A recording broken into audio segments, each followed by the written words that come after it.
Қайырлы күн достар, менің арнама қош келдіңіздер. Бүгін өте дәмді, дастарханда әдемі көрінетін, оңай дайындалатын кесілген пирожныйдың рецептімен сіздермен бөлісетін боламын. Менің арнама тіркеліп, қоңыраушаны басуды ұмытпаңыздар.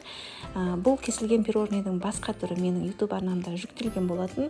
Дәл сол пирожныйдың рецептісі, яғни шпинатты бисквиттің және екінші қабат, сүзбелі қабаттың толық рецептісін мен описанияға сілтемесін қалдырып кетем. Сол жерден толық рецептісін көріп аласыздар. Бұл жердегі ерекшелік тек үшінші қабат болып тұр. Үшінші қабат бізде абрикостан жасалған конфи. Оны қалай жасалу екен, қазір толық сіздерге түсіндіріп кететін боламын.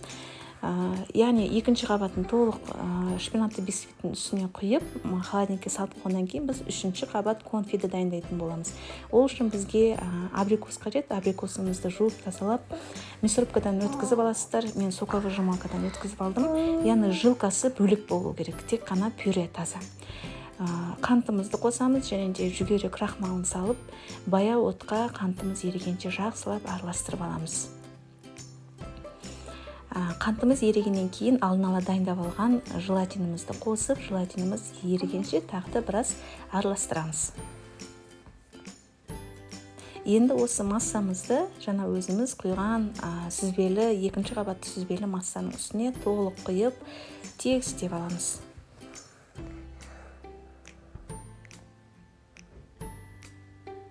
Бәрін жақсылап құйып алғаннан кейін, бұны да жарты сағатқа холодильникке қойып аламыз.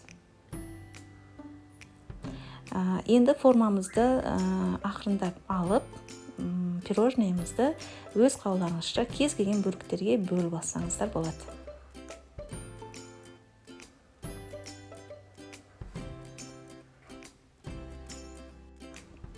Бұл кесілген пирожныйлар дастарханда өте әдемі көрінеді.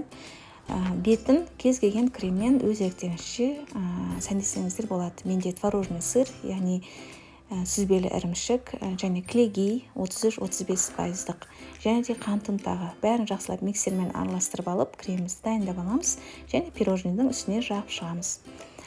Кремнің үстіне енді кез келген жеміс-жидек, яғни балғын жеміс-жидектерді немесе кептірілген жеміс-жидектерді өз қалауларыңызша қойсаңыздар болады.